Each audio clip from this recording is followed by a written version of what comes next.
Hey there! Is today your first time here? Or maybe your first time in a while? If so, maybe you're wondering exactly who we are and what this church is all about. Well, we'd like you to know that we're a group of ordinary people who are on an amazing journey together, following Christ. Our guide is the Bible because it's the divinely inspired Word of God and it will never take us in the wrong direction. Along the way, we hope you'll see that we are welcoming and spiritually passionate and that getting to know you is a big deal to us. We know that the road is rough sometimes, but we'll work really hard to bring you practical and relevant messages to equip and encourage you through life's ups and downs. We want you to know that we care about this community, and we believe that it's our job to make it a better place. So, no matter who you are or where you've been, we're glad you are with us today, and we hope that you'll join us in our journey, following Christ and living out His plan for us. So, welcome to church.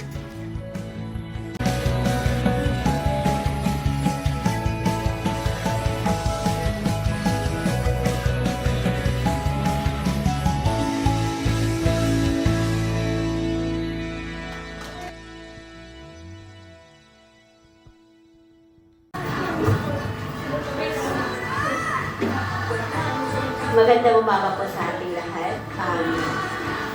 Bago tayo mag-umpisa po sa ating gawain sa araw na ito, tayo po muna ay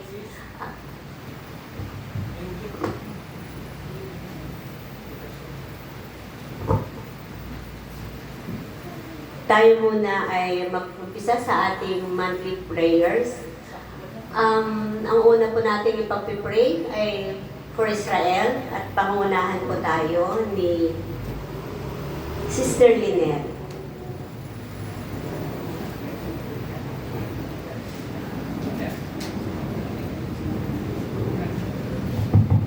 Let's pray. Ipag-pray natin ang bansang Israel at tayo po ay taos puso natin itataas sa Panginoon. Let's focus on God, not in our surrounding, but sa Holy Spirit.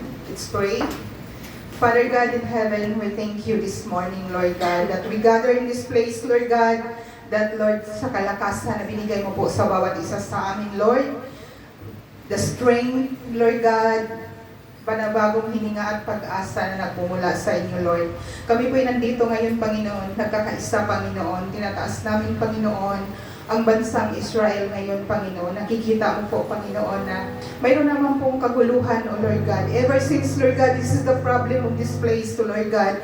But kami po, Panginoon, kami patuloy pong nanalangin at nagsusumamo sa inyo, Panginoon, na magkaroon ito, Panginoon, ng kalutasan at kapayapaan, Panginoon. At tulungan mo po ang bansang ito, Panginoon, na mananaig, Panginoon, ang kapayapaan, Panginoon. At hindi ko lingid sa inyong kalaman ngayon, Panginoon, ilan ang nag-umpisa na po, Panginoon, ang putukan, Lord God. But Lord, kami po'y taos-pusong nanampalataya, nagtitiwala, Lord God. Protect your people, Lord God, your chosen people, Lord God, na magkaroon, Panginoon, ng pagkakaisa, Lord God. Salamat, Panginoon, sa umagang ito, Lord God. At Lord, ipagkanatiwala namin ang lahat ng ito, Panginoon, that you are the God, the most powerful God, the King of Kings and the Lord of Lords, at kayang-kaya mo po ang lahat, Panginoon. Heal your land, O Lord God, and this is our prayer. In Jesus' name, Amen and Amen. Susunod po nating panalangin. Pray for the Philippine government at pangunahan po tayo ni Sister Helen.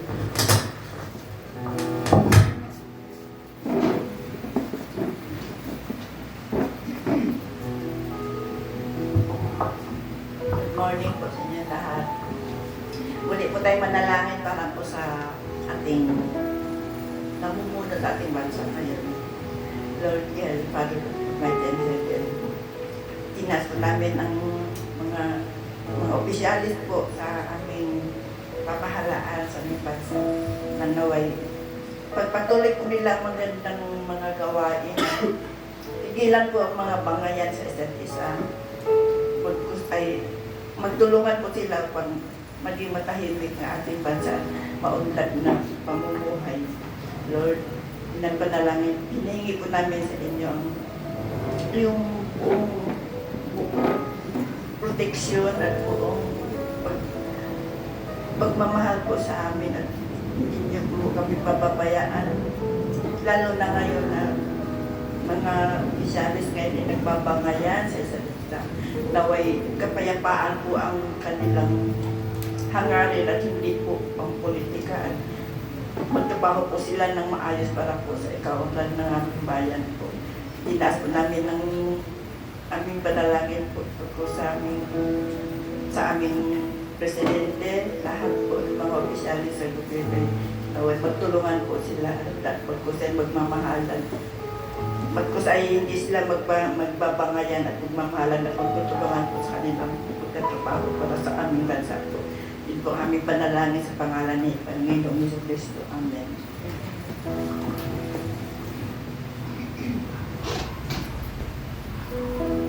Kung susunod naman po natin yung panalangin, pray for katuparan members to be discipled, exercise accountability. Paunahan po tayo ni Brother Jomar.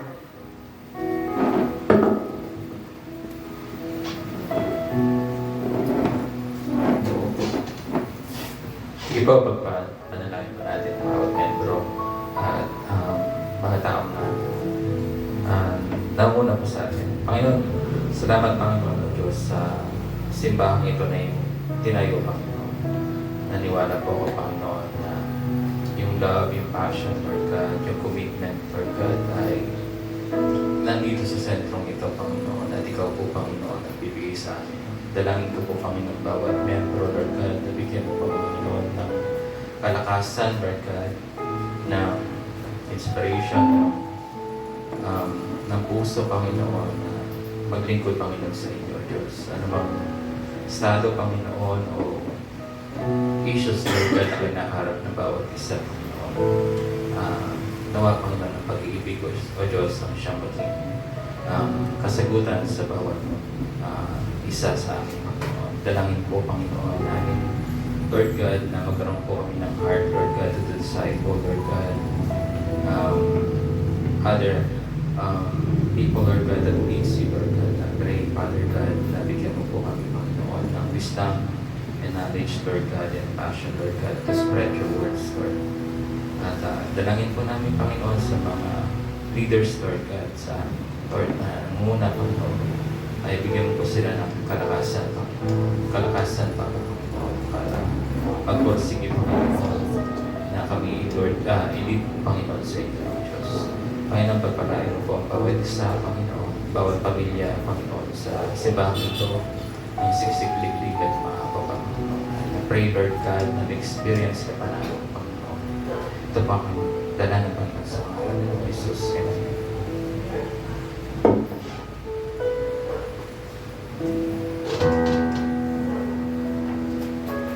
Atin naman po ang panalangin, pray for Kian family. Pangunahan po tayo ni Sister Laling.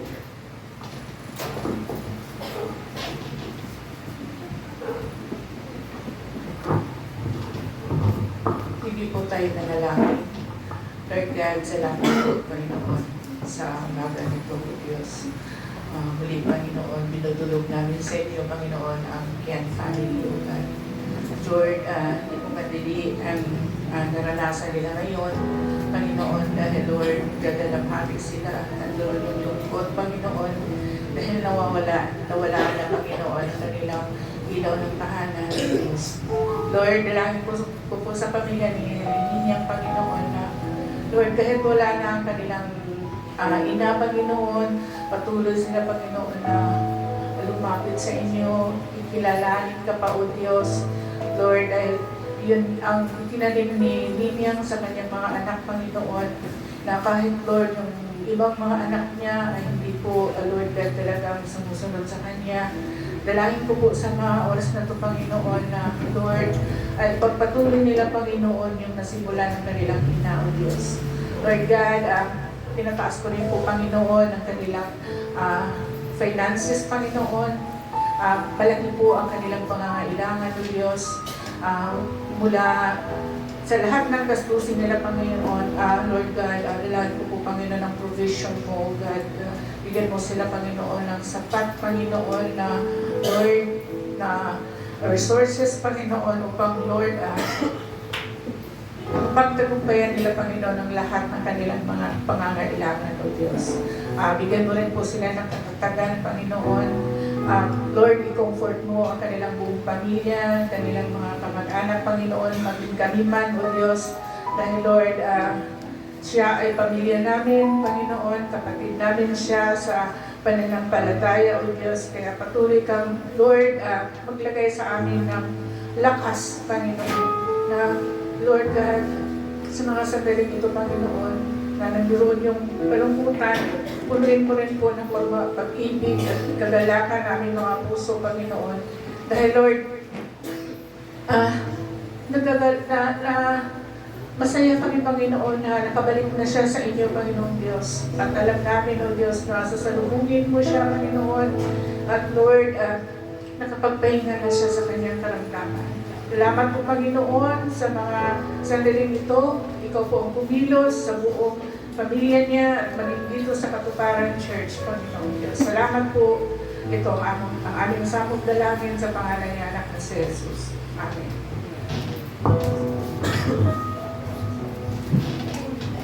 Sige po, basahin ko lang po sa Proverbs chapter 12. Sabi po dito, whoever loves discipline loves knowledge, but he who hates reproof is stupid.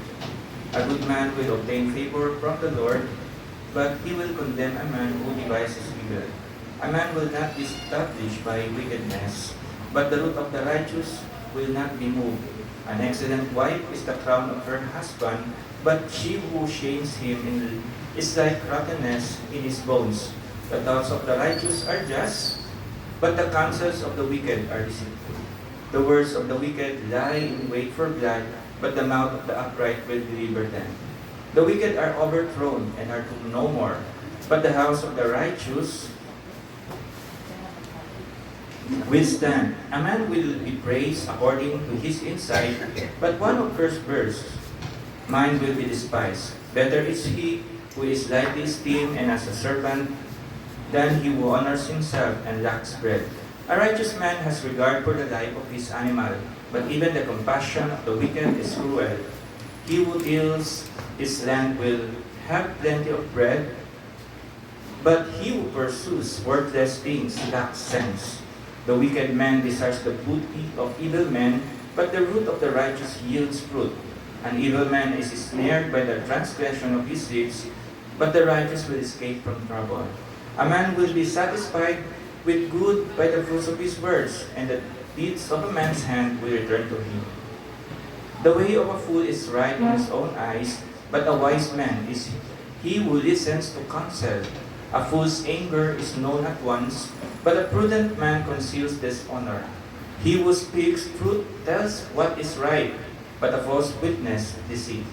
There is one who speaks rashly like the thrust of a sword, but the tongue of the wise brings healing.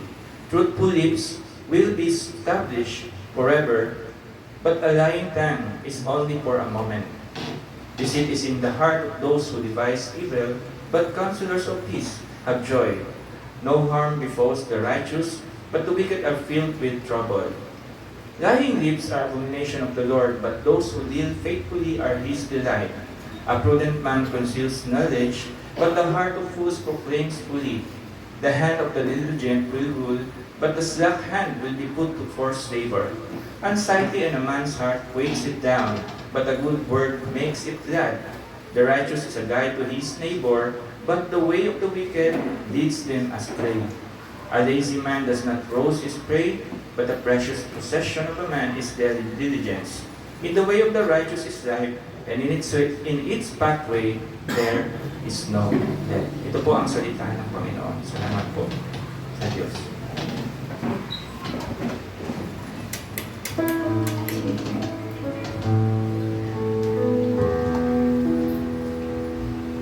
Atin pong ilapit ang ating mga puso sa ating Panginoon.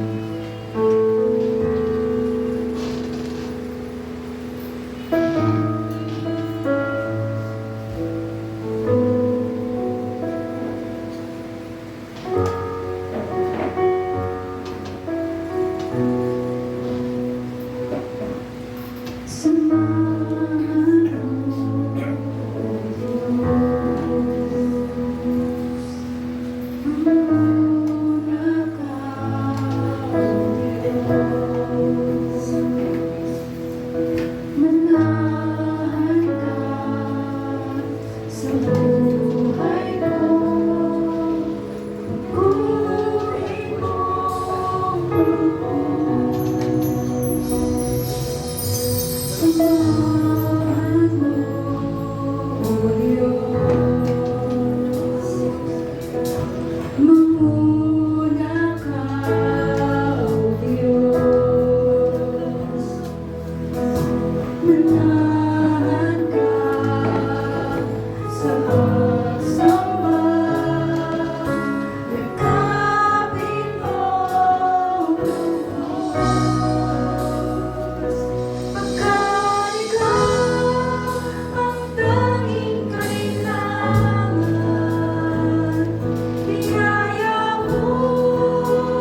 Lord, salamat na po sa umagang ito, Panginoon, Lord, na nandito na naman kami, Panginoon, upang magsama-sama, Panginoon, na manalangin, Panginoon, dahil, Lord God, wala kaming ibang ibabalik, Panginoon, kundi ang salamat na may pagpapakumbaba, Panginoon, at pasasalamat na may pag-ibig. Kaya dalangin namin sa umagang ito, Panginoon, samahan mo kami, Lord God, at dalangin din namin, Panginoon, kung ano man, Lord God, yung aming mga nagagawang kasalanan, maging ito man, Lord God, ay sa isip, sa salita, o at sa gawa, Panginoon. Patawarin mo kami, Panginoon. Salamat po, Panginoon, sa isang linggo na pag-iingat mo sa aming mga buhay. Bagamat, Panginoon, Lord God, na may kasama, may kapatiran kami na Lord God, kinuha mo na ang dalangin namin sa umagang ito, Panginoon, ay patuloy mo kami.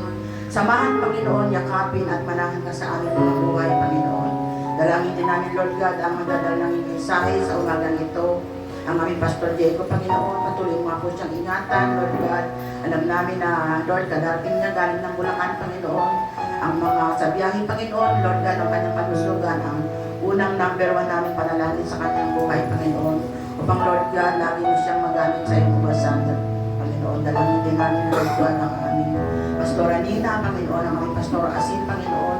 Ikaw ang lubos na nakakaalam ng kanilang mga puso, Panginoon, ang kanilang mga karamdaman sa kanilang mga katawan. Kaya dalangin namin ang buong puso na ang kalusugan nila din, Panginoon, ang iyong ingatan, kaingatan sa araw-araw, Panginoon.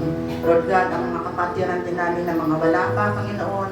Paalala mo nga po na ang oras at ang araw na ito, Panginoon, ay para namin sa iyo, Panginoon. Salamat nga po at dalangin din namin, Lord, ang mamumuna sa aming pag-aawitan, Panginoon. Ikaw nga po ang magbigay sa kanya ng Lord God, ng Moses. Hindi man maganda, Panginoon, yung talagang ramdam namin at makakarating sa iyong paanan, Panginoon, ang lahat ng aming aawitin sa umagang ito. Patuloy ka namin sinasamba, Panginoon, at Lord God, patuloy din namin dalangin sa umagang ito, Panginoon. Ang Ken's family, Panginoon, patuloy mo silang ingatan at induyan, Panginoon, sa iyong mga kamay, Lord God, lalo na kanyang mga anak, Panginoon, at mga apo. Salamat po, Panginoon. Ito po ang aming dalangin sa pangalan ni Jesus. Amen at amen. Amen. Pwede bang bigyan po ninyo muna ng konting ngiti ang inyong mga katabi? Ayan, naging po seryoso po tayo ngayong umaga eh. Ayan. Sige, kamustahin po muna natin ang bawat isa. Alam natin, naramdam natin yung medyo kalungkutan sa pagpanaw ni Mama, pero hindi po tayo mag-regret dyan. We will rejoice and be glad sa umagang ito. Amen? Amen. Alam ko ang bawat isa po ay handa na sa ating magsamba sa ating Panginoon. Kaya tayo po ay magpatuloy sa ating pagpupuri sa ating Panginoon. Ayayaman po natin siya muli sa ating kalagitnaan. As we sing this song, tuloy po kayo ang aming Diyos.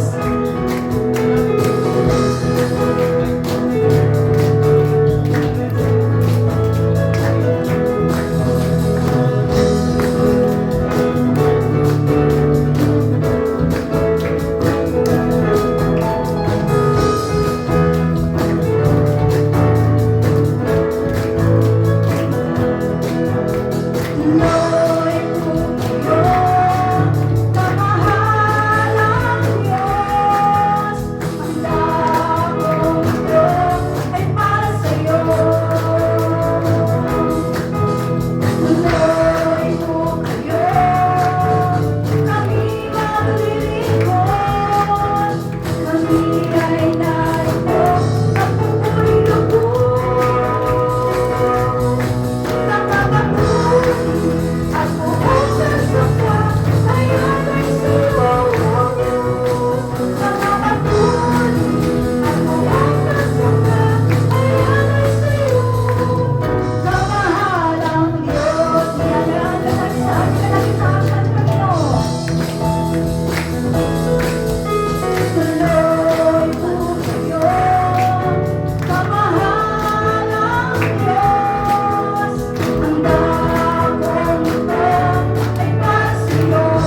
pangalan lamang aming Panginoon.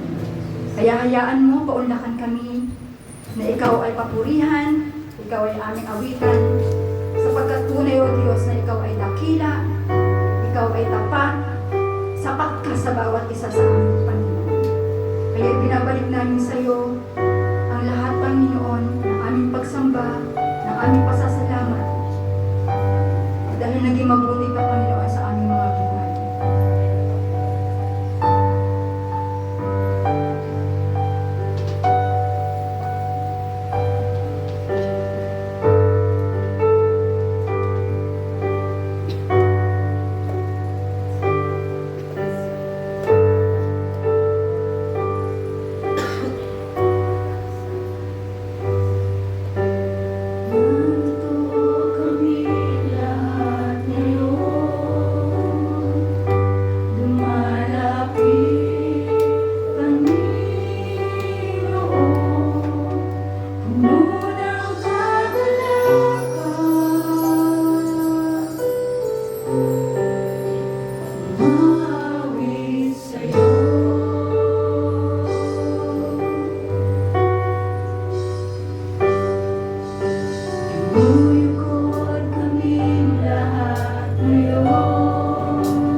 Mula sa kadiliman,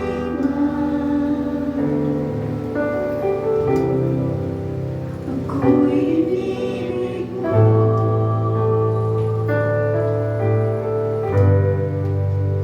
Ako'y mula sa puwing, ngunit nilinis mo.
Tunay na nararanasan ka namin sa aming mga buhay. Hayaan mo, Panginoon, minsan pa napagpala ka namin sa aming awikan sa umaga nito. Sapagkat ang lahat ng ito, Panginoon, ay karapat-dapat lamang ibigay sa iyo, Panginoon. Salamat sa pag-ibig mo, Panginoon.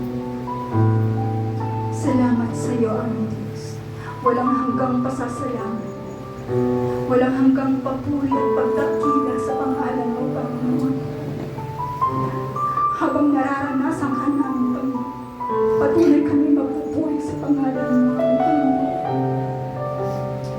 Salamat sa iyo, O Diyos. Salamat sa iyo, Panginoon. Sa iyo namin ibinabalik ang mataas na pagsamba at pagpuri at pagluwalhati.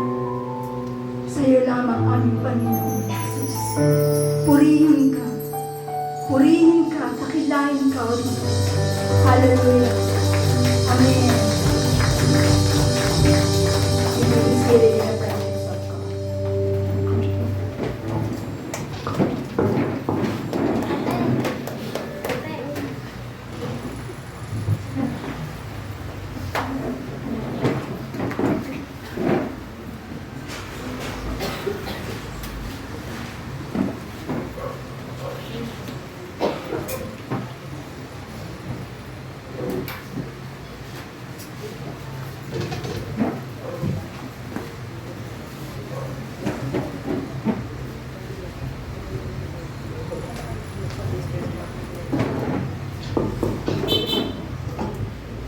Purihin po ang Panginoon sa umagang ito. Magandang umaga po sa bawat isa. Tunay po na mabuti ang Diyos. Sa kabila po ng mga nararanasan ng bawat isa, ay alam ko po na still po ang Panginoon ay naging tapat po sa bawat isa sa inyo. Maaaring may mga pagkakataon na malungkot po tayo, pero hindi po doon natatapos ang lahat. Dahil po tayo pong lahat na naririto ay may pag-asa, may hinihintay po tayong buhay na walang hanggan. May pinangako sa atin ng Panginoon. Kaya po, magandang umaga po muli sa bawat isa. Pwedeng pakikamayan mo naman po yung katabi mo. Ayan, bigyan mo na high five. Ayan.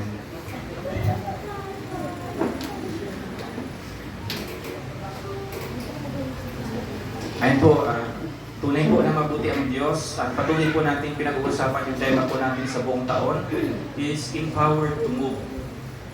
So ito po yung tema natin sa buong year 2026 na tayo po ay ma-empower po na mag-move forward.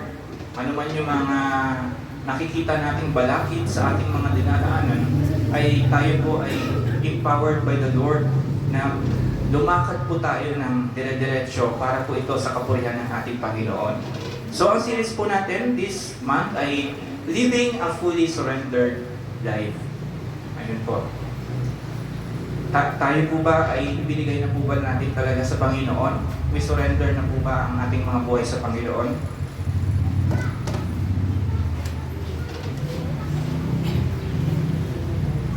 Nais ng Panginoon ay total surrender. Gusto ng Panginoon ay ibigay po natin ang buhay po natin sa Kanya. Hindi po tayo magtitira ng para sa ganitong bagay. Gusto ng Lord ay 100%. Love the Lord your God with all. Pag sinabi natin with all, buong puso mo. Your heart, buong kaluluwa mo. With your soul, mind, and strength. Buong pag-iisip mo at buong lakas na meron ka ngayon. So, ang big idea po natin, dito po sa series po natin, sa buong taon po, before God brings us into a new season, He calls us into deeper surrender. We are empowered to move when we are truly yielded to Him. Crossover is not merely a change of place, it is a transfer of control from self to Savior. Galing tayo sa sa sarili natin. Tayo yung naghahari sa sarili natin. Tayo yung nangunguna. Pero dahil binigay po natin sa Panginoon ang ating buhay, si Kristo na po ang nakaupo dyan sa inyong mga puso. So babasahin ko po dito sa ating passage for this morning, sa Genesis chapter 12 verse 1 to 4. Babasahin ko po sa Ingles. Sabi po dito, "Now the Lord said to Abram, go from your country and your kindred and your father's house to the land that I will show you, and I will make you of a great nation. And I will bless you and make your name great, so that you will be a blessing. I will bless those who bless you, and in him who dishonors you I will curse. And in you all the families of the earth shall be blessed." So Abram went as the Lord had told him, and Lot went with him. Abram was 75 years old when he departed from Haran. Basahin ko rin po muna sa Tagalog. Sinabi ni Yahweh kay Abram, "Lisanin mo ang iyong bayan, ang tahanan ng iyong ama at mga kamag-anak, at pumunta ka sa bayang ituturo ko sa iyo. Pararaminin ko ang iyong mga anak at apo at gagawin ko silang malaking bansa. Pagpapalain kita at gagawin kong dakila ang iyong pangalan. At ikaw ay magiging pagpapala sa marami. Ang sa iyo'y magpapala ay aking pagpapalain at ang sa iyo'y sumpa ay aking susumpain. Sa pamamagitan mo, lahat ng mga bansa sa daigdig ay aking pagpapalain." Sumunod nga si Abram sa utos ni Yahweh, nilisan niya ang Haran nung siya'y 75 taon, sumama sa kanya si Lot. Manalangin po tayo. Dakilang Diyos, maraming salamat po, Panginoon, sa umaga ito na makapagkinig kami, O Diyos, ng salita mo, Panginoon. Lord God, nakita namin, Panginoon, yung mabilisang, urgent na obedience na meron si Abraham, Panginoon. Salamat po. Dahil Lord, Ikaw naman talaga ang nagbibigay, Panginoon, ng strength, Panginoon. Ikaw yung nagsusustain, Panginoon. Ikaw, Lord God, yung dahilan kung bakit siya, Panginoon, sumunod, Panginoon. Lord, hayaan mo, Diyos, sa umagang ito. We pray, Father God, na yung layunin mo, yung nais mo, Panginoon, sa bawat isa sa amin, Panginoon, ay turuan mo kami, Panginoon. Sa pamamagitan ng mensahe mo, Panginoon, sa umagang ito, ay sumunod kami, Panginoon, sa plano at layunin mo sa bawat isa sa amin, Panginoon. Lord God, maraming salamat po, Panginoon. Ano man, O Diyos, yung gawa ng kaaway ay tinatapakan po namin at sinasaway namin sa pangalan ni Jesus. Hayaan mo, Lord, bigyan mo ang bawat isa ng karunungan, Panginoon, sa umagang ito at mahayag, Panginoon, ang katotohanan na nais mong iparating sa bawat isa sa amin. Maluwalhati ang pangalan mo, Panginoon. Samahan mo kami. Ito po ang aming dalangin sa pangalan ni Jesus. Amen at amen.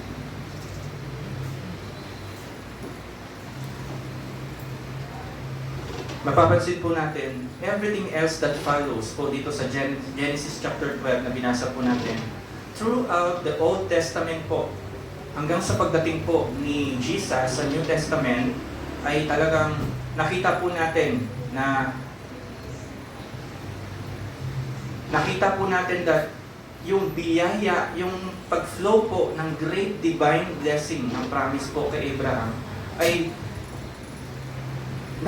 naranasan din po natin at mararanasan pa po natin. Nakita po natin ang pagsunod ni Abraham sa layunin po ng ating Panginoon. Babasahin ko po sa Hebrews 11 verse 8. Sinabi po dito, "By faith, Abraham obeyed when he was called to go out to a place that he was to receive as an inheritance. And he went out, not knowing where he was going." May mga pagkakataon po ba sa buhay po natin na kumakausap sa atin ang Panginoon, pero hindi nyo alam, hindi nyo nakikita ang mga susunod na mangyayari. Pero gusto nyo sumunod, pero may natatakot kayo. Meron po bang mga pagkakataon na gano'n? Meron po, maari, no, tama po. Meron po maari na nangyayari sa atin. Lord, ano mangyayari? Lord, paano na ang pamilya ko? Kasagaran ganito po. Lord, paano na yung pagkakakitaan ko? Lord, saan kami kukuha? Saan kami kukuha ng pangangailangan sa araw-araw? Pero itong si Abraham, mapapansin niyo po ba? Sumunod po siya kaagad. Napakabilis po ng pagsunod na meron po si Abraham. Ang nais ng Panginoon sa bawat isa sa atin, kung meron siyang gustong sabihin po, tulad po kay Abraham, ay sumunod po tayo. Hindi po tayo ipapahamak ng Panginoon. Hindi po tayo ipapahiya ng Panginoon. Ang pangako niya ay hindi po nababali. Ang salita niya, never fail. Wala pa po, ni isa. Wala pa po. Kung ang salita ng Panginoon ay naunawaan natin at nag-sink sa puso natin, ito ang nabasa natin, paano nga po ba tayo mag-respond? Meron po ba tayong faith o yung fear ang nangunguna? Susunod po ba tayo kaagad? Or nag-aalinlangan pa po tayo because of so many things? So ang focus po natin this morning, mga kapatid, the first step of a crossover is letting go of the comfort zone and trusting God's direction. Nais po natin, no? Lagi gusto natin komportable tayo. Pero wala naman po masama doon na tayo ay nag-aasam. Huwag po natin kalimutan ang pinakamahalaga at layunin po talaga natin. Bakit po tayo nabubuhay? Yes, we need comfort. Gusto natin ang buhay na makakatulong sa atin. Gusto natin ang ating pamilya ay umahon sa kahirapan and anything else. Pero nais ng Panginoon ay sumunod ka rin sa Kanya. Nais ng Panginoon ay total surrender at nais niya ibigay mo ang buhay mo sa Kanya. God always calls out before He brings us in. Abraham had to leave before he could receive. Mga kapatid, ganito po ang nangyari. Siya po ay nag-leave sa bansang iyon, sa lugar po na iyon. Pero, sa tingin nyo, ano kayang iisipin ni Abraham? Nung pupunta siya sa lugar na iyon, ano gagawin ko dito? Lord, anong instruction mo? Ang instruction niya ay nasaan? Nasa salita niya ngayon sa panahon po natin. Pero yun nga po, out of comfort po yun, mga kapatid. Isipin niyo po, ang inyong mga sarili, ilagay po natin ang ating mga sarili. Dadalhin ka sa lugar na kung saan ay ikaw ay magmimisyon, magbabahagi ng salita ng Diyos sa ibang bansa. Sasagutin ng simbahan yung papunta mo doon, pero yung pabalik, mananalangin ka. Ayoko nga. Diba? Parang, huwag na lang, si ano lang padala mo. So parang ganun po ba tayo? Agad po ba tayo nga ayaw? Asan yung pananampalataya natin? Asan yung faith natin? That God will provide. Amen? The Lord will provide, mga kapatid. Tinetest po ng Panginoon yung mga bagay po. Kung tayo talaga ay nagtitiwala sa Kanya, hindi po tayo pababayaan ng Diyos. Amen po? Hindi tayo mag-aalinlangan. Tulad ni Abraham, hindi niya po alam ang gagawin niya. Anong gagawin ko dito? Dadalhin mo. Hindi ko alam ang gagawin ko dito, Lord. Susunod ako. Ikaw ang bahala. Pero sa atin, minsan iniisip natin, sige, ikaw ang bahala, Lord. Ako naman ang kawawa. Hindi po. Hindi po tayo kawawa. Hindi po. Mindset lang po natin yun. Yung mindset natin ay full of negative, full of, alam niyo yun, na dapat ma-reset, matanggal po. Mabago po talaga, na dapat manampalataya tayo sa Panginoon. Na Lord, kung nag-provide ka ng papunta ko doon sa lugar na yon, you will provide. Ibabalik mo ako. Kung hindi mo ako ibalik, ano yung plano mo? Hindi natin alam gagamitin ka ng Panginoon sa lugar na yon. Pero ang nais ng Panginoon po ay sumunod po tayo. Sumunod lang tayo. Hindi natin kailangan makita yung dapat na susunod. Lord, ano mangyayari kapag sumunod ako? Lord, paano yung family ko? Normal sa atin, ganun po, no? Si ano na lang, Lord? Para sa ano na lang? Yung mga youth na lang. Minsan sinasabi po ng mga matatanda, yung mga kabataan na lang. Yan lang sila. Minsan sinasabi naman ng mga bata, yung mga matatanda naman kasi bata pa ako. Asan pa talaga tayo lulugar? Saan pa tayo susunod talaga? Sa tinig po ng Panginoon, dapat po tayo sumunod at magpagamit po. Ano man yung layunin ng Panginoon, maging kagamit-gamit po tayo. Wala pong ages na lahat po tayo ay kagamit-gamit. Gagamitin tayo ng Panginoon. Ano man yung nais ng Panginoon sa buhay po natin, you are capable na pwede kang gamitin whatever ministry. Usayan mo lang po sa paglilinis ng upuan. meron ka ng ginagawang kapurihan sa Panginoon. Maghugas ka lang ng pinggan, meron ka na. Maging consistent ka lang sa assignment mo at sa ministry na pinagawa sa iyo ng Panginoon, naging tapat ka na sa Diyos. Amen po. Sumunod ka lang. Lord, sabi ni Pastor, ilalagay ako sa ganito, sa pag-a-usher. Hindi naman ako hindi naman ako namamansin. Anong gagawin ko? Then, anong dapat mo ang gawin? Ano nga ba? Lahat naman po ay natututunan, lahat po ay napag-aaralan. Ang key idea po natin, surrender starts when we trust God's call more than our comfort. You cannot experience God's promise while clinging to your preference. Hindi po natin talaga ma-receive yung blessing, yung promise ng Panginoon kung nandun tayo sa laging comfort natin, sa zone natin. Lord, ito kasi, parang ito muna priority ko. Lord, susunod ako. Saka na ako, Lord, ganito. Susunod ako sa iyo. Bigyan mo ako ng ganito. Dapat hindi po ganon. Lord, susunod ako dahil ito ang nais mo. Whatever yung kasunod nito, Panginoon, i-guide mo ako. Alam niyo po, mga kapatid, out of comfort po palagi ang pagsunod sa Panginoon. Hindi po komportable. Lalo-lalo na, halimbawa, mabigay tayo ng halimbawa. Ikaw ay bago pa lang sa simbahan, tapos inasign ka ni pastor sa harap na manalangin. Ano nga ba ang dapat mong gawin? Baliwala sa Panginoon ang galing. Nais ng Panginoon ang surrendered heart, ang puso na sumusunod. Pero nais ng Panginoon na mag-excel. Gusto rin niya na mag-excel po tayo. Basta nais ng Panginoon, yung puso po natin ay talagang firm talaga, genuine talaga na magpasakop sa Kanya, sa Kanyang layunin. Sumunod po tayo sa Kanya. So, unang point po natin this morning, God's call often disrupts comfort. Kapag tinawag tayo ng Panginoon, it disrupts comfort. Amen po? Kasi marami kang iisipin. Una na kaagad, pamilya mo, iisipin mo. Yun na kaagad eh. Lord, wala naman, ano bang mangyayari dyan? Ano bang gagawin ko dyan? Pamilya na kaagad ang isipin mo. Pero sinasabi po dito, ang tawag po ng Panginoon, it disrupts comfort. So, bakit nga ba? Because it prioritizes spiritual growth. Yung purpose mo, mas nauuna yung purpose mo. Mas nauuna yung obedience mo kaysa sa convenience mo. Yung comfort zone mo ay napaka-safe. But they can keep individuals from becoming who they were designed to be, leading to disruption. Ito po ay nagpo-force po sa bawat isa sa atin sa reliance po ng divine strength, rather than human, comfortable, or predictable resources.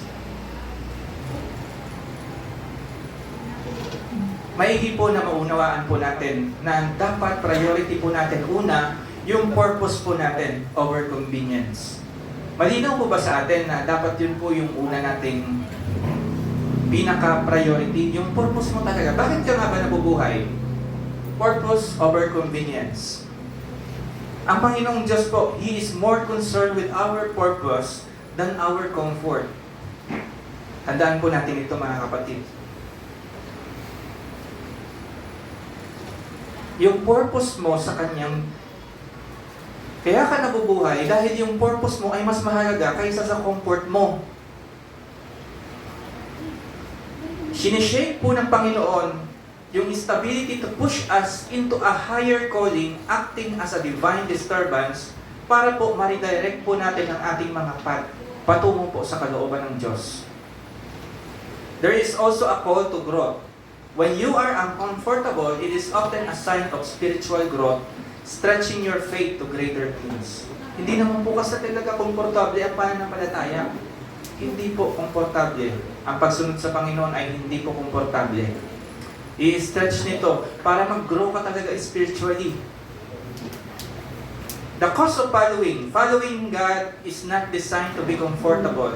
It is often requires abandoning security. Katulad lang po ito sa nangyari kay Abraham. Tinawag po siya papunta doon sa New Land. Ganon din po si Moses to lead po doon sa Egypt, and so on and so forth. Si Joseph, and so on po, ng mga Bible character na nakikilala po natin.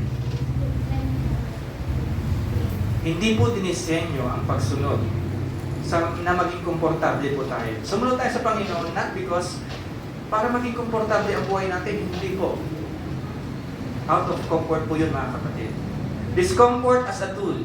God may use difficult situation, tulad po ng nawalan po tayo ng trabaho, yung relationship natin sa kapwa natin ay na-broken, or a setback to break down the idols of convenience in the person's life. Meron po palang idols of convenience. Mas priority natin yung pangangailangan natin physically rather than spiritually. Yun po ay nagiging idol po. Hindi po masama na magasampo tayo, pero kung napapalayo tayo sa Panginoon, masasabi natin napapasama po tayo. Tandaan po natin ito, mga kapatid. Hindi po masama na mag-aim po tayo ng comfort. Gagawin natin yan, biyaya yan sa ministry. Hindi po masama. Pero kapag tayo ay nalalayo sa Panginoon, sa iglesia niya, nalalayo tayo, wala na tayong priority sa Panginoon, napapasama na siya. Yung comfort po ng Panginoon, while calling disrupts physical comfort, it leads to deeper spiritual comfort found in relying on God. As the Holy Spirit provides guidance, strength, and empowerment.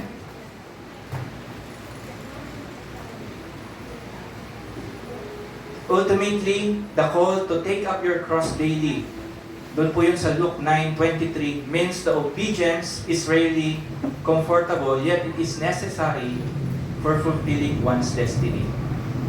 Pasanin po natin ang krus. Araw-araw po natin pasanin ang krus na nais po ng Panginoon sa bawat isa sa atin. Yung laman natin ay hindi na po natin susundin. Yung pangangailangan ng laman, hindi na po natin yung priority. Ang priority po natin yung spirit natin. Kailangan po natin mabuhay, pero hindi po yun yung pinaka-priority talaga natin. And marami po tayong mga situation na pwede natin makita. Last year, si Kuya Rafi kinuha ng Panginoon. And this nakaraang week, si Ate Minyang naman po. Siguro sapat na po yun na maunawaan natin na sobrang halaga po talaga na tayo po ay mamuhay para sa Panginoon. Amen po? Sapat na po yun. Hindi na po natin kailangan questionin. Lahat po tayo ay darating doon, mga kapatid. Pangalawa po natin, obedience rarely comes with full details. Pag sumunod po tayo sa Panginoon, darating po yung details. Darating po yan. Along the way, hindi mo kailangan makita muna kaagad. Lord, kapag sumunod ako, ito ba yung mangyayari? Mapopromote ba yung aking kapatid? So on and so forth. Lord, ito ba yung mangyayari? Makakagraduate ba si ganito, ganyan? Anything. Pero hindi po yun. Makikita mo yung full details along the way ng pagsunod mo. Sumunod ka muna sa Panginoon and you will see. Ang pananampalataya po, faith, have faith and you will see. Kasi po tayo mga tao, gusto natin, makita po muna natin bago tayo manampalataya o maniwala. Nais ng Panginoon, manampalataya tayo. And hayaan mo siya mag-control, kaya nga may faith eh. Kaya nga may Panginoon eh. Kasi kailangan natin siya. Paano kapag nakikita na natin yung mga bagay, hindi na natin kailanganin yung pagkilos ng Panginoon. Kasi, ay Lord, alam ko na to. Ay, ito na yung Lord eh. Ito na yung pinakita mo na eh. Kaya po, out of comfort ang mga bagay-bagay para kailanganin po natin ng Panginoon. Lord, yung detalye, makikita ko ito along the way ng pagsunod mo. Maaaring hindi po ngayon, ito pala yun, Lord. At the end of the day, ito pala. Lord, paano kaya kung hindi ako sumunod? May mga ganun po tayo, may mga kaisipan po tayo, mga ganun minsan. Iniisip po natin, Lord, paano kaya? Ano kaya nangyari kung hindi ako sumunod? Siguro, napalayo na ako sa iyo. Siguro, wala na rin ako sa church ngayon. And so, ano ang iisip po natin? Siguro, hindi na ako naglilingkod sa iyo. Marami po. Particularly in a spiritual or faith-based context, Individuals are often called to act or follow guidance without knowing the complete plan, outcome, or justification. Yun nga po, gaya ng sinabi ko kanina, hindi po natin kailangang malaman kaagad yung plano, yung buong detalye na nais ng Panginoon sa atin. Ang nais ng Lord, just to obey. O sumunod ka lang. Yun na. And later on, you will see. Si Abraham po, sumunod po siya. Hindi niya naman talaga alam ano mangyayari doon eh. Ano ang gagawin ko dito, Lord? Wala siyang thinking na ganun, Lord, ano bang mangyayari dito? Kapag sumunod ako, hindi. Sumunod lang siya, Lord, I will follow you. Nanalangin. And so on, and ginawa niya yung kalooban ng Panginoon. And nag-ask siya ng guidance sa Panginoon. Ito na, pinapakita ng Panginoon. Kaya po siya ay, hanggang ngayon, yung blessing po ay naabot po natin. Dahil nagsimula po sa Kanya. Pinagpala po siya. Ang nation, pinagpala po hanggang sa panahon po natin, mga kapatid. Trust over understanding. Maunawaan po natin yung pagtitiwala over understanding. This perspective emphasizes that obedience requires trusting the sources of the instruction. Sino ba ang pinagkakatiwalaan mo? Ayun. Sino nga ba ang pinagkakatiwalaan mo? Kasi kung pag sinabi ng tao na ganito sa iyo, siya yung nagsabi, pagkakatiwalaan ko to eh. Kasi nagtitiwala ka sa Kanya. Pero ito, kung ang Lord, ang layunin niya na ito, Lord, medyo out of comfort, medyo maraming tanong ka, pero lagi mong titignan sino ba ang merong nagmamandate sa'yo na gawin ang bagay niyon. Lagi tayo mag-focus kung sino po yung pinaka-root, ang Panginoon po mismo lang.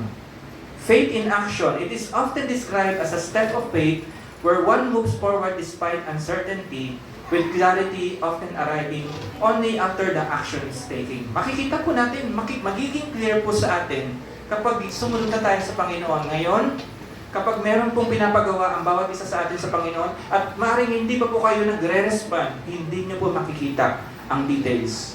We will never see the details, the full details. Kung puro kayo no, kung puro kayo nag-justify, nakikita nyo kasi ganito, puro kayo kasi. Pero kapag nag-yes kayo, ipapakita ng Diyos yan, alam gawin. Magiging klaro sa iyo.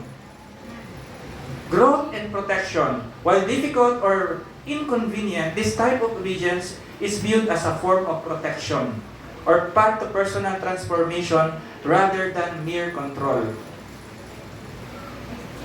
Minsan, nahihirapan po talaga tayo eh. Inconvenient po talaga sa atin ang sumunod sa Panginoon. Hindi po natin madadaya ang ating mga sarili.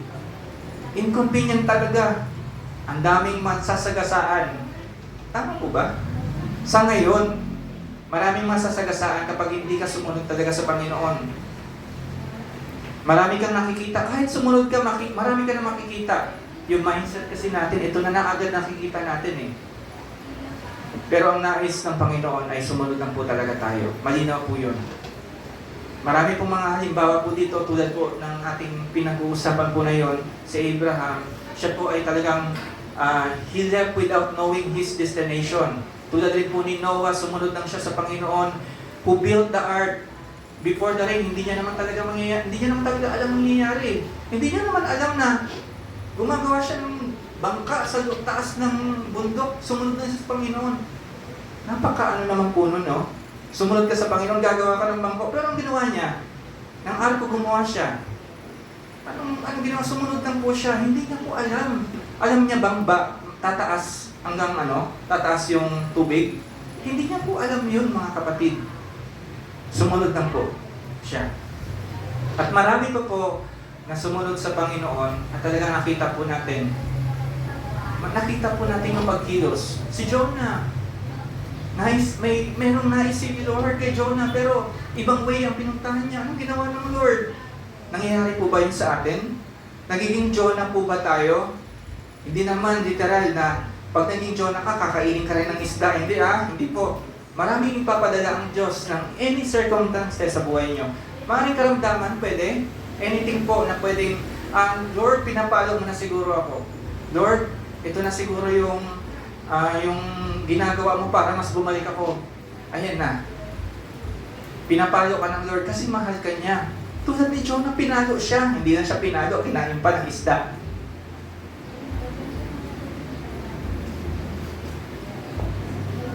Alam niyo mga kapatid, yun po talaga ang nais ng Panginoon. Sumunod po tayo.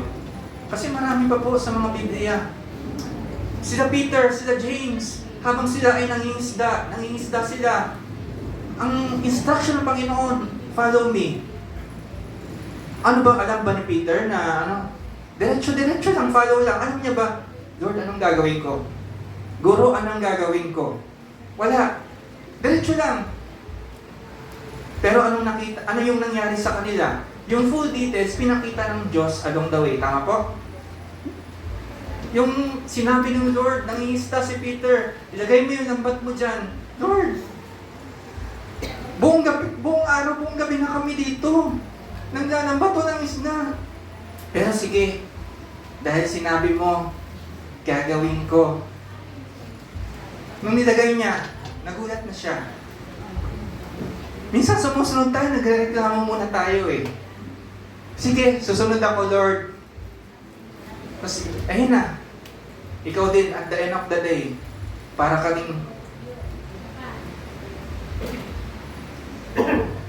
ding nakita mo para kang binuhusan ng malamig na tubig. Kasi, paano-ano ka pa ba? Ang tawag doon? Ayun. Yun lang po ang nais ng Panginoon sa bawat isa sa atin. Sumunod po tayo.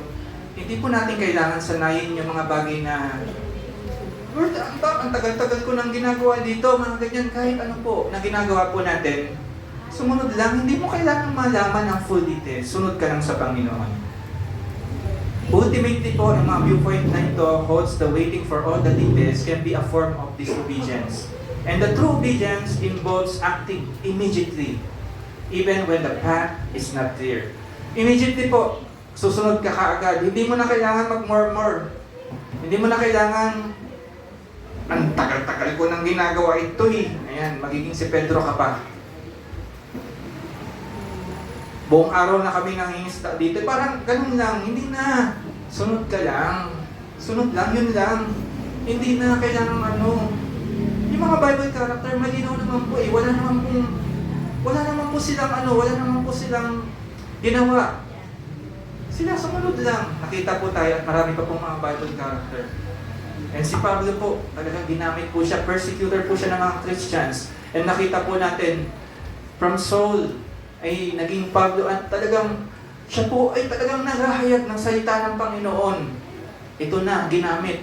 Ang dami po niyang pinatay ng mga Kristiyano. Pero, nilayag ni Pablo ang salita ng Diyos. Kahit po gaano po karumi ang ating buti. Makasalanan po tayo, lumapit tayo sa Panginoon. Lilinisin po tayo. Tatanggalin niya po yan. Papuputiin niya po yung mga kasalanan po natin.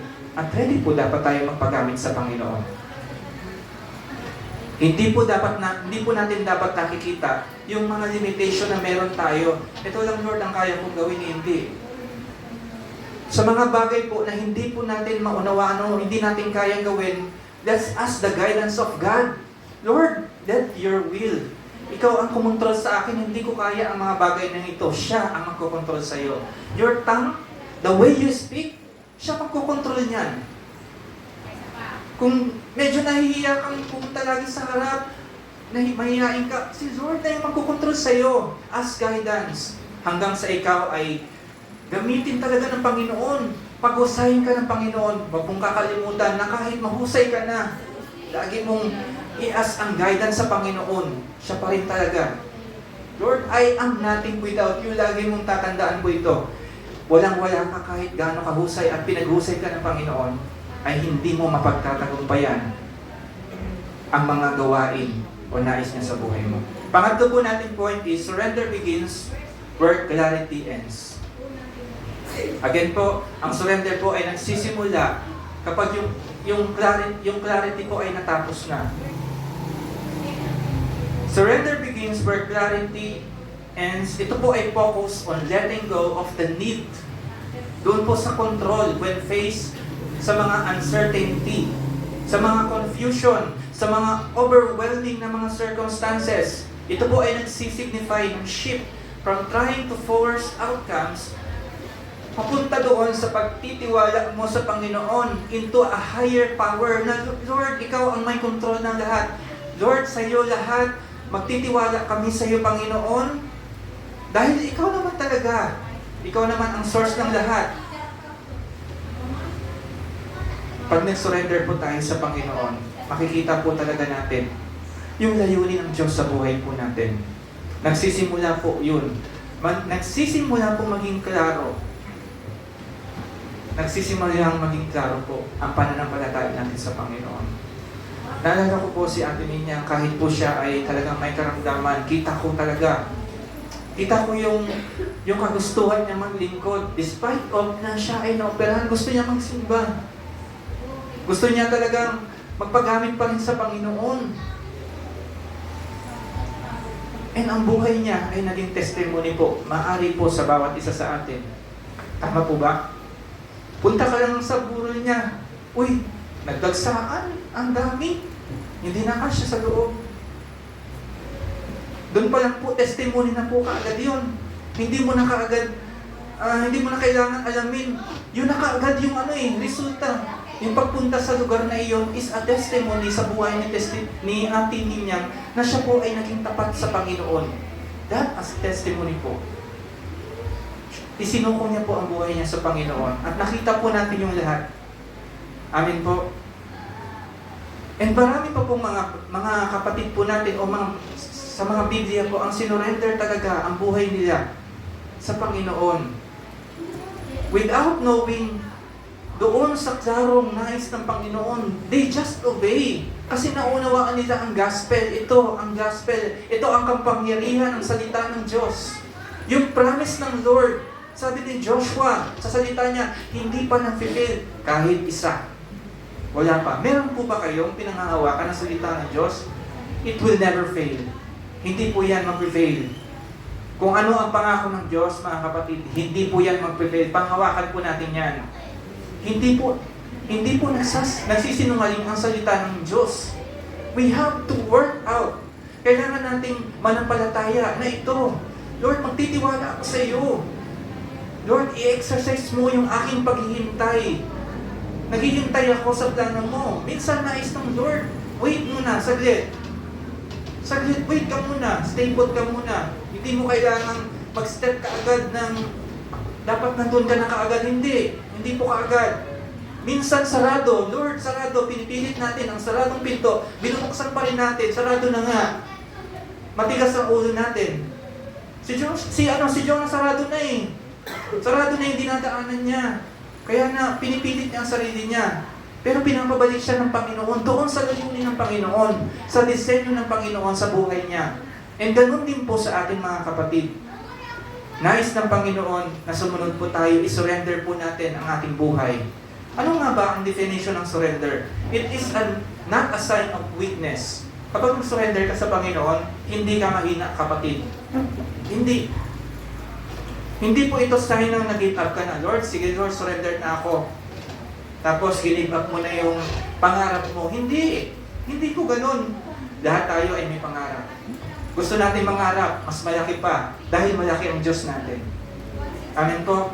Pero hindi, not necessarily na sumunod tayo sa Panginoon, wala na tayong pangarap. Hindi po. Hindi po tayo nag-give up. May mga pangarap pa rin po tayo.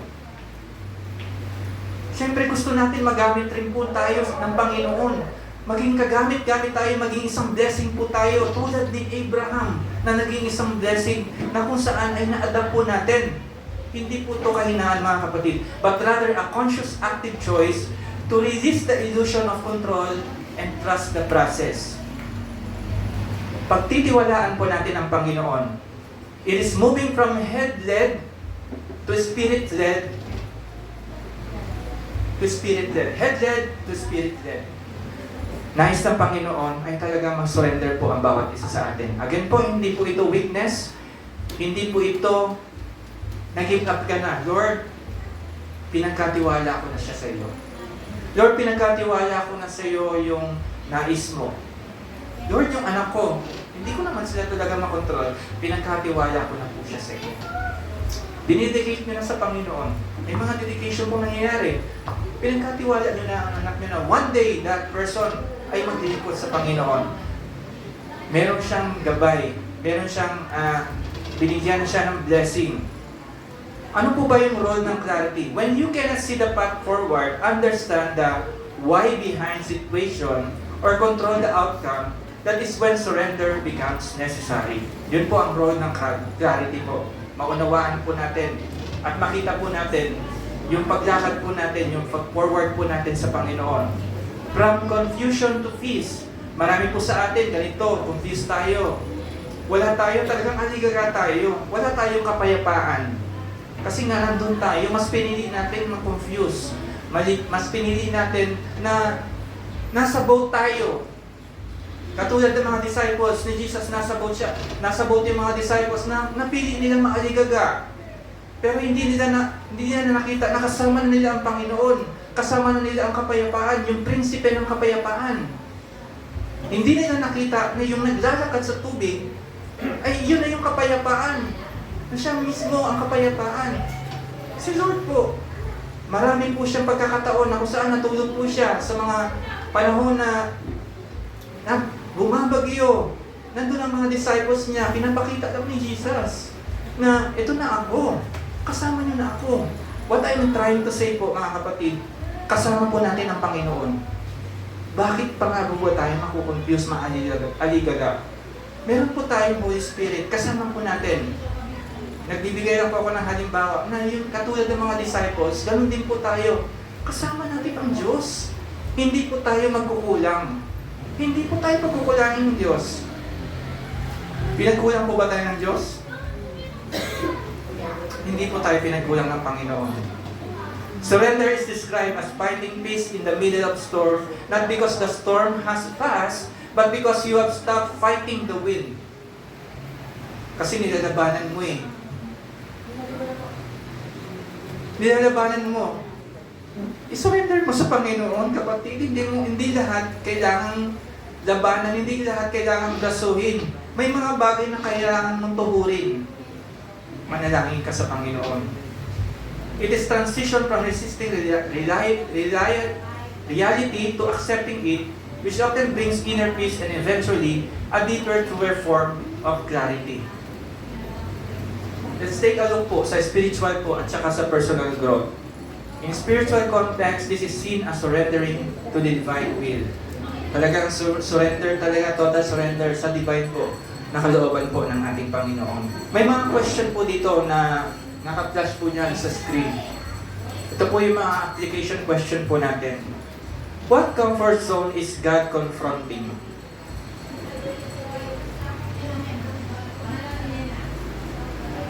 Ano po ba? Meron po ba tayong comfort zone na nandun pa rin po tayo? Gusto natin, dito lang tayo. Kasi meron ng word sa atin ng Panginoon. Pero gusto natin, Lord, wait lang muna. Teka lang muna. Meron lang akong gagawin, Lord. Meron ako ni. Nandun pa po ba tayo? Before we obey, before we totally surrender our lives to the Lord, what relationship, habit, or mindset feels safe but is limiting your obedience? Meron po bang naglilimit sa bawat isa sa atin? Gusto ng Lord 100%. Gusto ng Lord, surrender talaga. Taas kamay, buong kamay, kasama ang puso, kaluluwa, lahat, with all. Ang pagmamahal mo sa Diyos ay nakikita po yan sa pag-surrender mo sa Kanya. Are you waiting for explanation before obedience?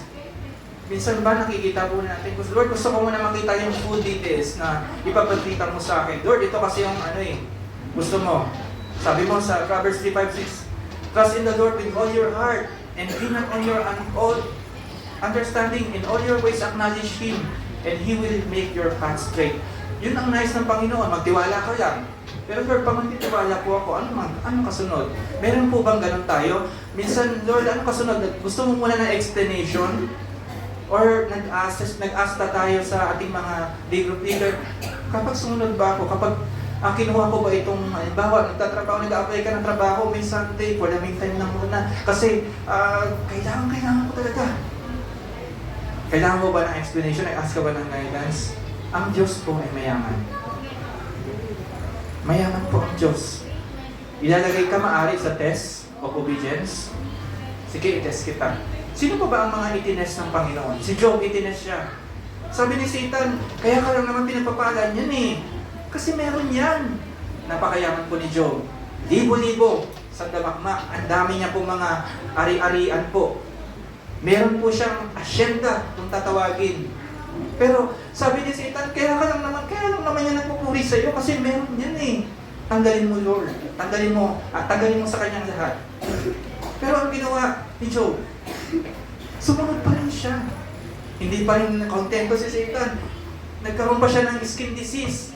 Pati yung mga pamilya niya. Pero anong nangyari? Job is blameless in the eyes of the Lord. Sumunod siya. Minsan po ba, ganun po ba tayo? Kailangan po ba natin ng explanation before we obey? Mga kapatid, hindi po tayo pababayaan ng Panginoon. Matthew 6:33, sa 34, anong sinabi? Yung mga ibon, hindi niya po pinapabayaan. Tayo pa kaya na mas mahalaga sa Kanya? Gaano po ba tayo kahalaga sa Panginoon? We are precious in the sight of God. Pero bakit hirap tayong sumunod sa Panginoon? Number 4, what familiar things, habit, comfort, security is God asking you to leave behind? Ano po ba yung mga kultura na nakasanayan nyo? Yung mga kultura na hindi naman talaga nagbibigay ng glory sa Panginoon. Yung mga kultura na nakasanayan po natin. Maaaring sa tahanan, dito sa simbahan, hindi na talaga nagbibigay ng glory sa Panginoon. Nagiging ano pa siya, hindrance pa po siya. Ano po ba yun? Ano po ba yung mga habit na yun? Or yung mga comfort or security na kung saan na dapat po nating iwanan muna para sumunod talaga tayo sa Panginoon. And we will see yung goodness po ng Panginoon. In conclusion po mga kapatid, God's call often disrupts comfort. Ito po yung ating 3-point kanina. Obedience rarely comes with full obedience, full details, and the last one is surrender begins where clarity ends. Si Abraham po, babalik po tayo kay Abraham na siyang kinakatapik po natin. Hindi niya po kailangan malaman kung saan siya dapat pupunta. He was blind in the idea, but his faith was not blind. Sa idea pa lang, blind siya. Sa kaisipan, yung detalye hindi niya alam, pero yung faith niya hindi bulag. Yung pananampalataya niya sa Panginoon hindi po naging bulag. Kasi alam niya ang source, alam niya ang pinagkakatiwalaan niya. Sa pamamagitan po ng pananampalataya, he obeyed what he had heard from God. Simply po, faith is not based on feeling or emotions, but faith is based in the Word of God. Again, ulitin ko po, ang pananampalataya, hindi po yan sa emotion po natin. Ito kasi yung nararamdaman ko, ito kasi yung parang, ito kasi bukso ng damdam. Hindi po yan emosyon mga kapatid. Let's be clear po, ang salita ng Diyos, yun na po yun. Yun na, hinayag na ng Panginoon ang salita ng Panginoon. Susundin mo na lang. Yun na po yun. Romans 10 verse 17, sabi po dyan, consequently, faith comes from hearing the message, and the message is heard through the word about Christ. Yung salita po ng Diyos ay nagmumula po yun sa pakikinig po natin. Lalo-lalo na ito sa ating pakikinig sa Panginoon. God spoke to Abraham and told him what He would do for him if he would trust and obey. Abraham respond with faith and obedience. Yun lang po. Ang isang halimbawa po natin ay si Abraham. Wala nang ano-ano.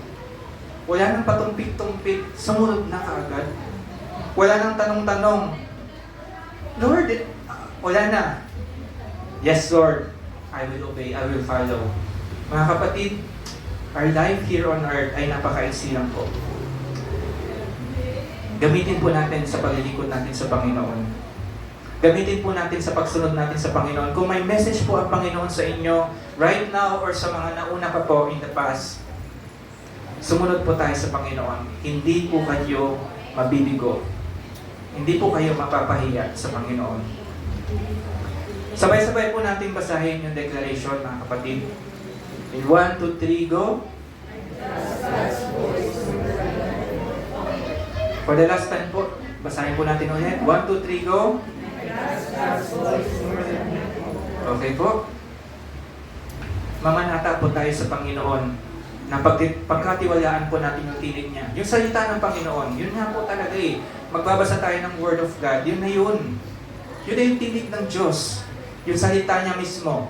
Naririnig mo na eh. Sarado lang tayo minsan. Dapat hindi po tayo sarado. Magtiwala po tayo sa Panginoon, sa Kanyang kalooban. Sa pagkakataon po ito ay dadako po tayo sa communion po. Tinatawagan ko po ang praise team.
sa patuloy, O Diyos, na pinapaalala mo sa amin, Panginoon.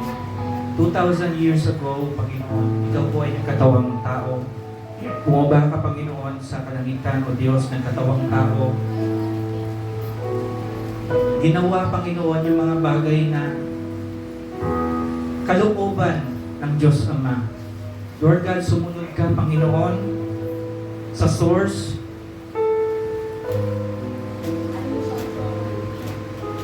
Naipako sa krus. pinersecute, Panginoon.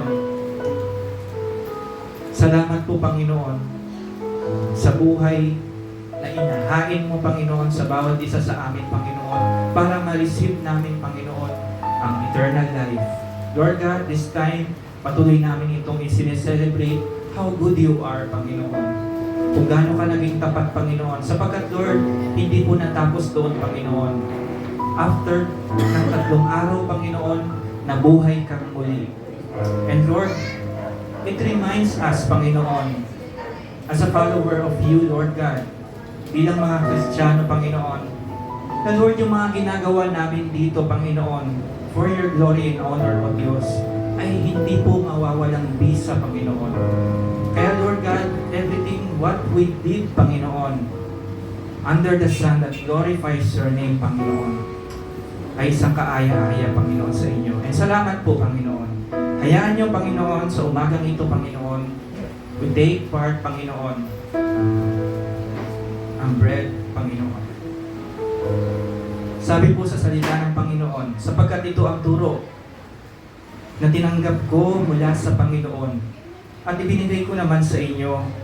Nung gabi siya ay pinagkanulo, ang Panginoong Jesus ay dumampot ng tinapay, nagpasalamat at pinagpira-piraso iyon at sinabi, ito ang aking katawan na inihahandog para sa inyo. Gawin ninyo itong bilang pag-alala sa akin. Sabay-sabay ko natin kainin.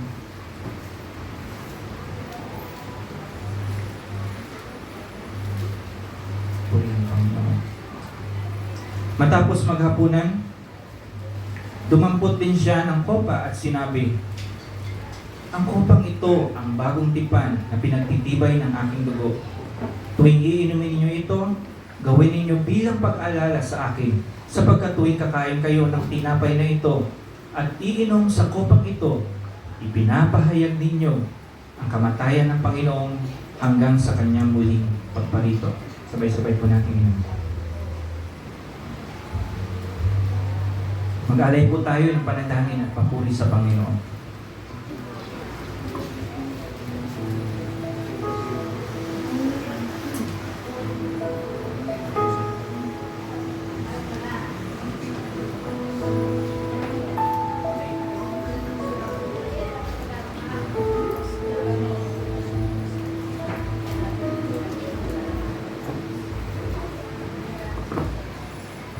Maraming salamat po, Panginoon. Salamat po muli sapagkat, Lord, kami ay naniniwala, O Diyos, na merong buhay na walang hanggan. Na balang araw, Panginoon, ang aming pisikal na pangangatawan, tulad ng aming Panginoong Jesucristo, kapag kinuha mo na, Panginoon, ang aming buhay, kami po ay mare-resurrect, Panginoon. And Lord God, we believe, Panginoon, in resurrection, Panginoon. Lahat ng itong ginagawa namin para sa iyo, hayaan mo ay magbigay ng karangalan at papuri sa pangalan. Lord God, salamat po, maging sa salita mo sa umagang ito, na patuloy, Panginoon, na ninanamnam namin, Panginoon. Lord, teach us to obey 100%, Panginoon. Tulungan mo kami, Panginoon, na hindi mag-alinlangan, Panginoon, sumunod ng kahit hindi namin alam ang buong detalye, Panginoon. Salamat po, Diyos, sa presensya mo, Panginoon, na naranasan namin at patuloy na pumapatubay sa aming kalagitnaan. Ito po ang aming dalangin sa pangalan ni Jesus. Amen at amen. Sige po, maupo po tayo.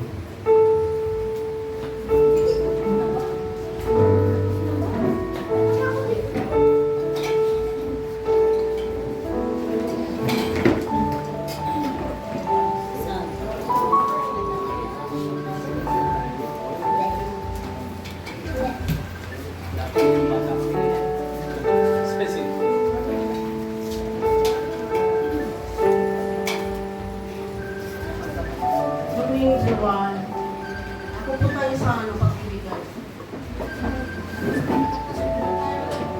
Salamat, Panginoon, sa oras ito, Lord. Salamat, Panginoon, na akala ko kanina, Lord, pagdating ko ito, kunti ang tao po, Lord. Napakabuti mo na nagagawa ng yung mga kapatiran dito na dapat, Lord, maglaan talaga kami ng oras para sa iyo, Panginoon. Ang sa aming bububulin sa pagpunta namin dito ay hindi masasayang, kundi yun ay ibabalik mo sa amin ang liglig at sapagkat hindi ka umaapaw ka, Lord. Hindi na kaya nagdala aming Ama na sa langit, kapay nangalan mo ito sa lupang sa langit, Panginoon. Lord, ang dalangin ko, Panginoon, na ang sa pagbibigay, Panginoon, sa tithes, Panginoon, na bukas sa puso namin, Lord, ipagkaloob ito, Lord, hindi kayo manghihinayang, Panginoon. Kasi dapat, Panginoon, na ito yung pagkaloob namin sa iyo. Dahil ang lahat ng meron kami, Panginoon, na ito po ay nagmumula sa inyo, Panginoon, maging kalakasan, maging mga material na bagay, Panginoon. Ano ang meron kami, Panginoon, dapat namin ito pagpasalamat sa iyo, Panginoon. Lalo ng kalakasan, Panginoon. Ikaw lang po nakakapagbigay sa amin, Panginoon, kaya ano. At sa mga magbibigay, Panginoon, na kahit small o offering man, Panginoon, tinataas ni Lord na sa magbibigay na alam namin yung ibabalik ito sa kanila ng Lord. Salamat, Panginoon, na ibigay namin ito, Lord, na sa magbibigay namin na hindi yung bukas sa puso namin, Lord, ito yung gagawin namin, Panginoon, dahil ang nais mo, Lord, ay bukas sa puso namin itong gagawin dahil ang nais mo, Panginoon, yun ang nais mo, Lord, na hindi kami mapipilitan lamang, Panginoon, kundi bukas sa puso namin ang pagbibigay, Panginoon.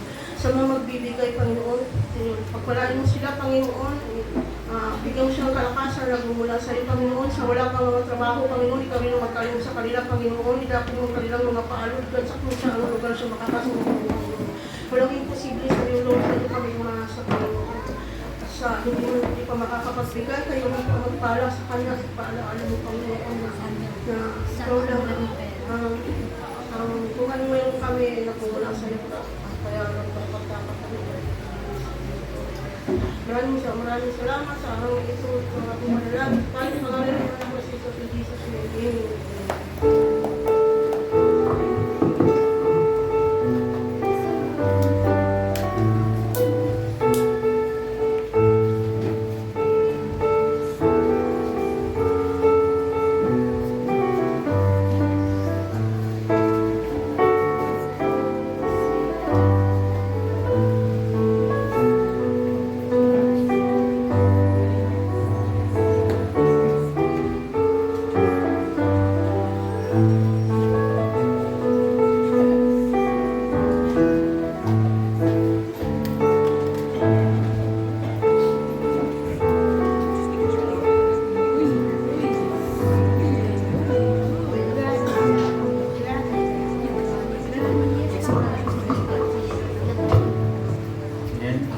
sa ating lahat.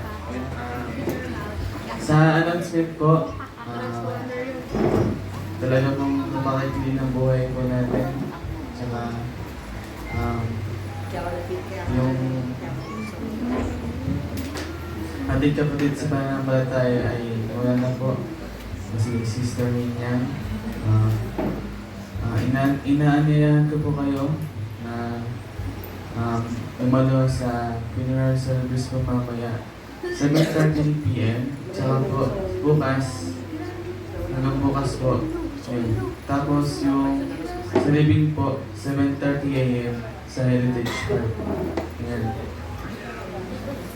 Patuloy pa rin po tayo sa pag-iipon para po sa family camp po na sa June. Now po, tinatawagan ko na po si Sarasi para sa closing prayer.